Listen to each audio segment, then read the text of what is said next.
Assalamualaikum warahmatullahi wabarakatuh. Perkenalkan, saya Dian Puspitasari dengan NIM 22153710002. Di sini saya akan membahas tentang psikologi perkembangan periode masa remaja ditinjau dari perkembangan psikososial. Psikososial remaja dikutip dari Healthy Children. Masa remaja ini dikategorikan sebagai masa transisi yang dialami anak-anak untuk mencapai usia dewasa. Selanjutnya, pada fase ini akan terjadi beberapa perubahan selain perubahan fisik. Salah satunya adalah perkembangan remaja yang mencakup sisi psikologis. Sandrock 2003 mengemukakan bahwa remaja diartikan sebagai masa perkembangan transisi antara masa anak dan masa dewasa yang mencakup perubahan biologis, kognitif, dan sosial emosional. Lalu usia remaja dimulai pada sekitar 10-13 tahun dan berakhir kira-kira usia 18-22 tahun. Lalu dilihat dari sisi psikologisnya, ada beberapa tahapan yang setidaknya perlu dicapai. Di antaranya adalah yang pertama, terlihat menonjol serta mengembangkan identitas diri, lalu bisa beradaptasi agar diterima di lingkungannya, mengembangkan kompetensi sekaligus mencari jalan untuk mendapatkannya, lalu berkomitmen pada tujuan yang sudah dibuat. Mons dan kawan-kawan dalam Desmita 2008 membedakan masa remaja menjadi 4 bagian, yaitu yang pertama masa pra-remaja atau masa pubertas, dimulai dari usia 10-12 tahun. Lalu masa remaja awal atau pubertas dimulai dari umur 12-15 tahun. Yang ketiga masa remaja pertengahan di usia 15-18 tahun. Yang terakhir masa remaja akhir, yaitu usia 18-21 tahun. Chapin mengemukakan bahwa psikologi sosial adalah menyinggung relasi sosial mencakup faktor-faktor psikologis. Beberapa perkembangan perilaku psikososial diantaranya yang pertama, perkembangan pemahaman diri dan identitas. Proses pembentukan identitas diri merupakan proses yang panjang dan kompleks yang membutuhkan kontinuitas dari masa lalu, sekarang, dan masa yang akan datang dari kehidupan individu. Agus Daria mengemukakan bahwa yang dimaksud dengan krisis ialah suatu masalah yang berkaitan dengan tugas perkembangan yang harus dilalui oleh setiap individu, termasuk remaja. Keberhasilan menghadapi krisis akan meningkatkan dan mengembangkan kepercayaan dirinya, sehingga remaja mampu mewujudkan jati dirinya dan dapat merasa siap untuk menghadapi tugas perkembangan berikutnya dengan baik. Selanjutnya, remaja perlu menjadi diri yang efektif agar dapat mempengaruhi orang lain untuk memiliki konsep diri yang positif. Lalu remaja perlu menjadi diri yang mampu menciptakan interaksi sosial yang saling mempercayai, saling terbuka, saling memperhatikan kebutuhan teman, dan saling mendukung.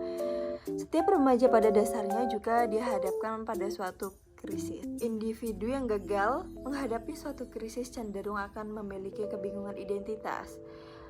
Remaja dikatakan telah menemukan identitas dirinya ketika hasil memecahkan 3 masalah utama, yaitu pilihan pekerjaan, adopsi nilai yang diyakini dan dijalani, dan perkembangan identitas seksual yang memuaskan.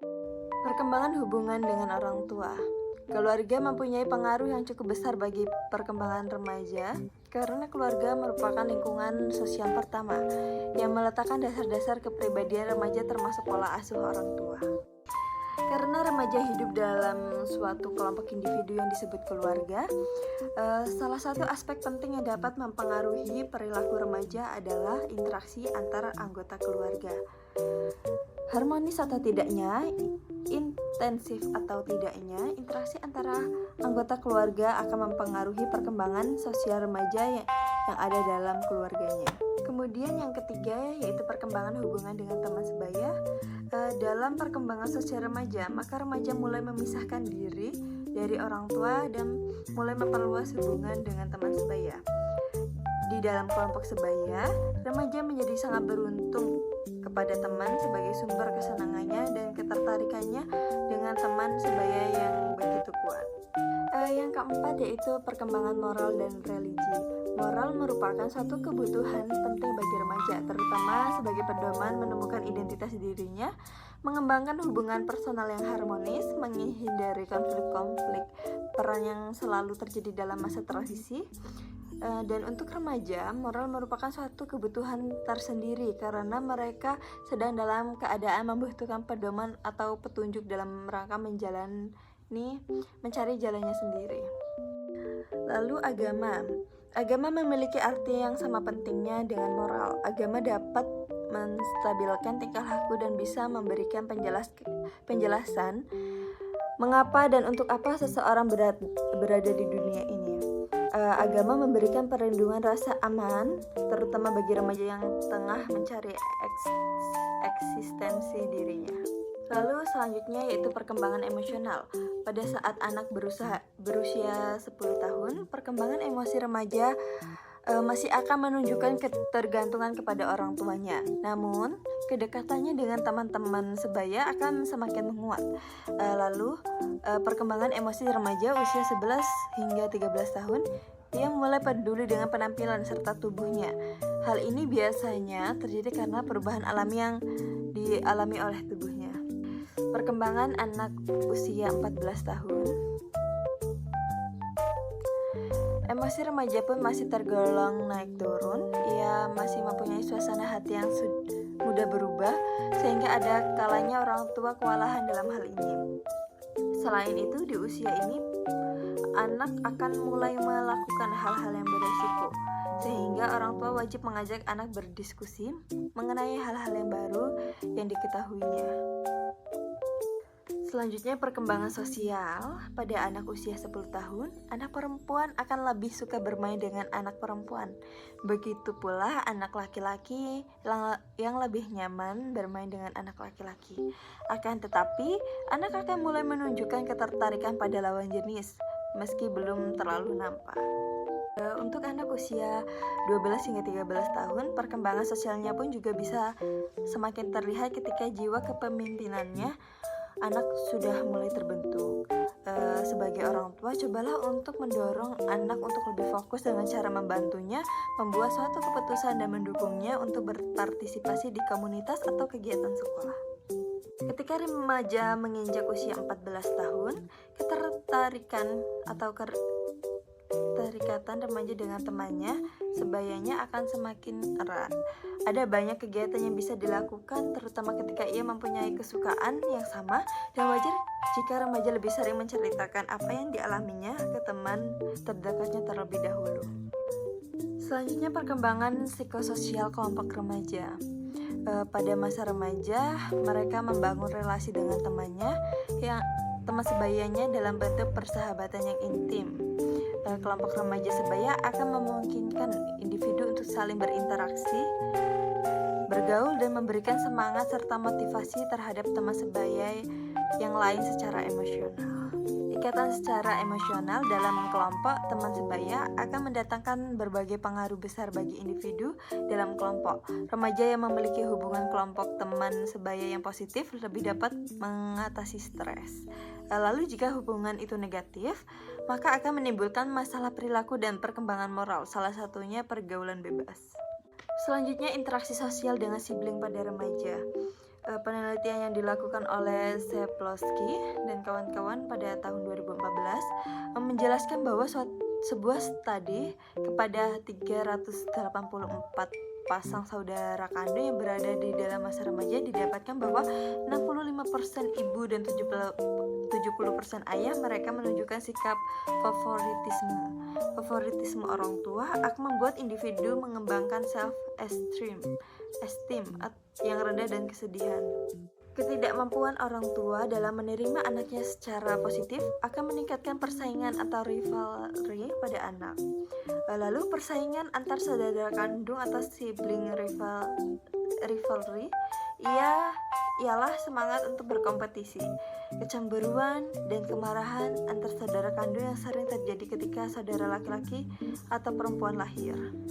Fuhrman juga menyebutkan ada 4 dimensi dalam hubungan saudara kandung, yaitu yang pertama kehangatan, status atau kekuatan, selanjutnya konflik, dan yang terakhir persaingan. Menurut McDowell, Sibling rivalry dapat terjadi karena beberapa faktor, yaitu yang pertama kecemburuan, perbandingan yang tidak sehat, perubahan peran, stres, egoisme, atau kesulitan berbagai sumber daya yang terbatas, keinginan untuk mendapatkan perhatian. Dimensi sibling relationship yang pertama itu warmth atau kehangatan. Dimensi warmth menunjukkan hubungan kedekatan dan kehangatan antar saudara. Saudara dapat menjadi sumber dari persahabatan, bantuan, dan dukungan emosional.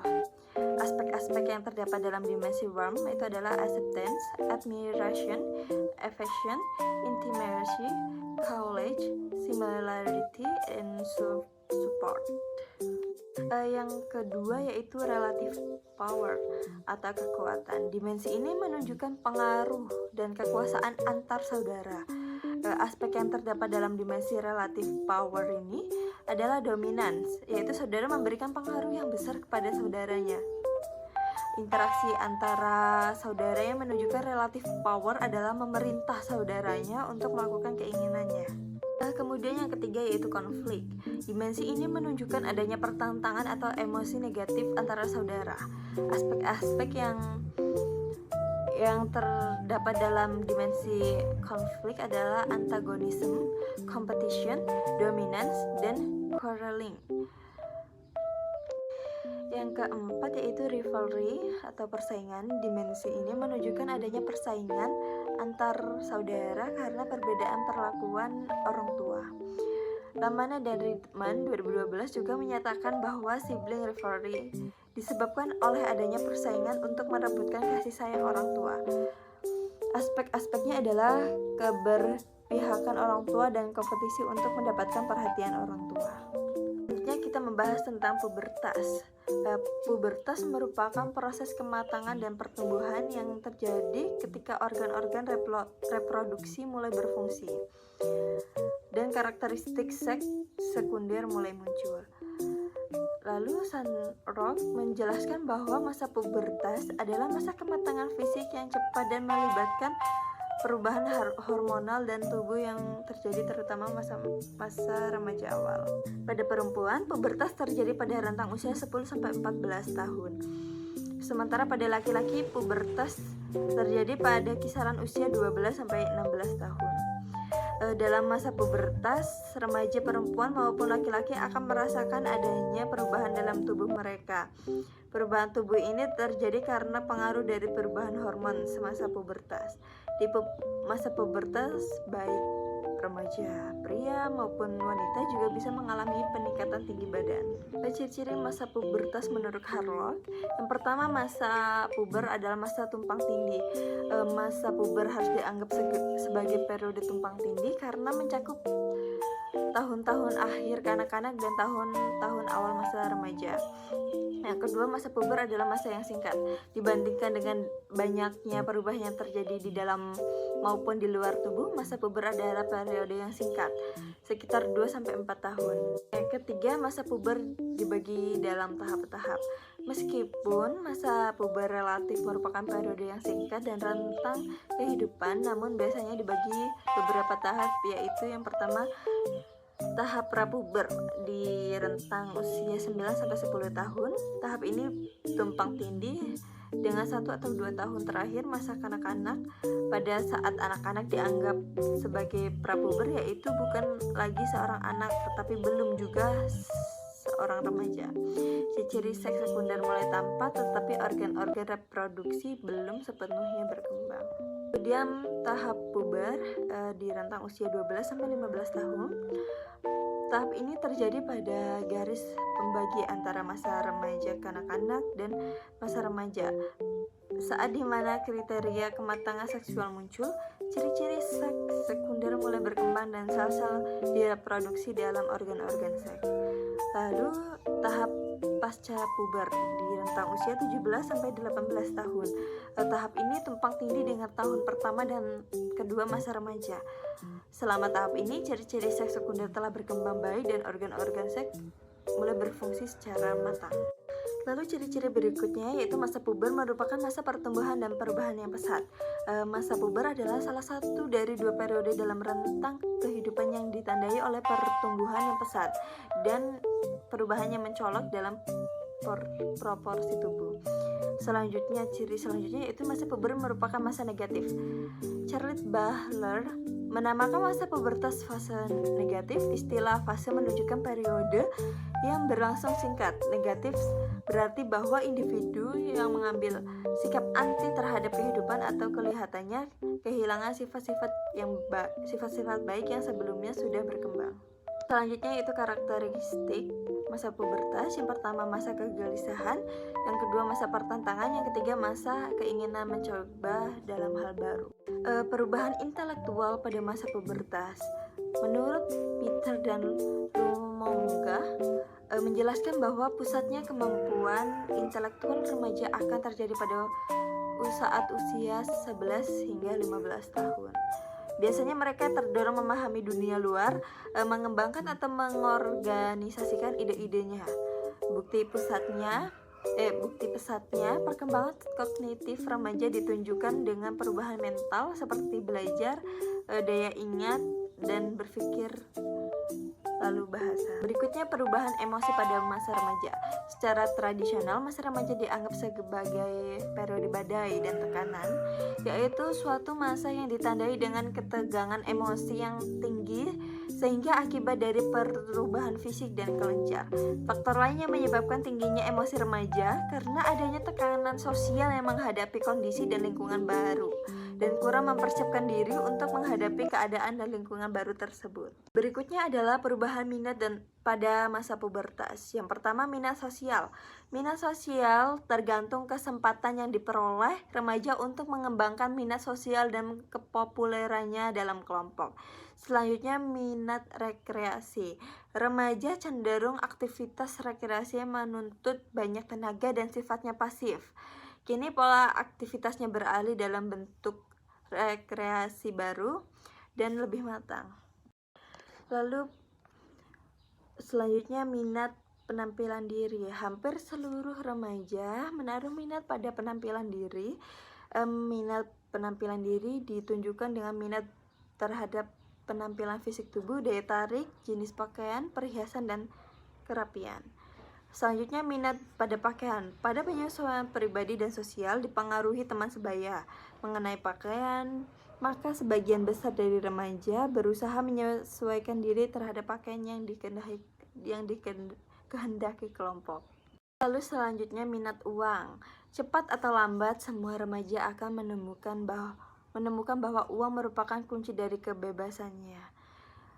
Lalu selanjutnya minat kemandirian. Keinginan yang kuat untuk mandiri sudah banyak berkembang sejak remaja awal mencapai puncak menjelang remaja akhir. Kondisi ini sering menimbulkan perselisihan dengan orang tuanya ataupun orang dewasa lainnya. Lalu selanjutnya permasalahan yang muncul pada masa puber. Yang pertama, permasalahan fisik. Terjadinya perubahan secara fisik pada remaja yang membuat mereka sedikit kaget. Namun hal itu tidak berbahaya karena masih pada tahap yang wajar. Masalah selanjutnya itu permasalahan psikologis. Konsep diri yang kurang baik, prestasi rendah, kurangnya persiapan untuk menghadapi masa puber, lalu menerima kondisi tubuh yang berubah, puas atau tidak puas. Oke, itulah penjelasan yang bisa saya sampaikan. Jadi tidak masalah kamu gagal berkali-kali, kamu hanya perlu bangkit dan memulai lagi. Sekian dari saya akhiri. Wassalamualaikum warahmatullahi wabarakatuh.